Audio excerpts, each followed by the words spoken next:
Deməli qardaş, Xanabad sakiniyəm, köçmüşəm Xanabata. 189-73-54 sayılı evdə yaşayıram. Dövlətin mənə verib, sağ olsunlar. Təşəkkür edirəm. Burası şirkət buranın bərbad günah. Bu zabor buradan uçur.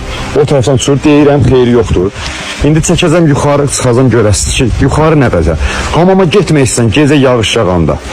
Məcbursan ki, bura beton tökürlər. Buradan bura kafe deyirsən, palojan budur. Bilmirəm, mən yanıb bu qədər bizim palojan. Bütün yağan yağış evin içindədir. Çəkil oradan belə. Bax, buradan gecə hamama tualetə getməksən, gərək buradan bir dənə zont tutasan, başın üstündə gedəsən hamam tualetə. Hamam tualetə də girirsən, qardaş. Alt spanla mənə hamam tualet yığıb veriblər. Bu şirkət başım çıxmır. Dövlətlə məzələn, yoxsa vətəndaşlarla. Alt spanla hamam tualet olmaz. Bütün qapısı qırıq. Bütün traplar, hamısı. Hansı çəkirsən, əlində qalır.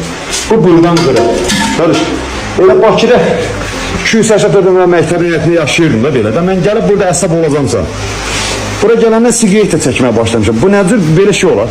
Bütün su, yer bura, bütün beton, ora kafel. Hamam tualetə getmək üçün gələ oradan şəps geyinəsən. Gəlib burada bir dənə də şəptini dəyişəsən. O vəziyyətimiz bu vəziyyətdir. Xahiş edirəm adəti qurumlardan bu video bir dənə səsimizə səs versinlər. Biz də bir Azərbaycan vətəndaşıyıq.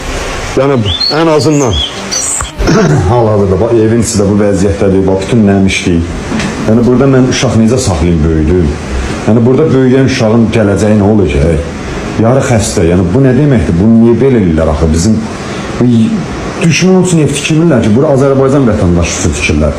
Bu nə vəziyyətdir axı sən Allah? Bütün nəmişlik, bütün paket ayağımızın altında oynuyor şapbaşara. Bütün elə bir atıb düzüblər, meyf eliblər buraları.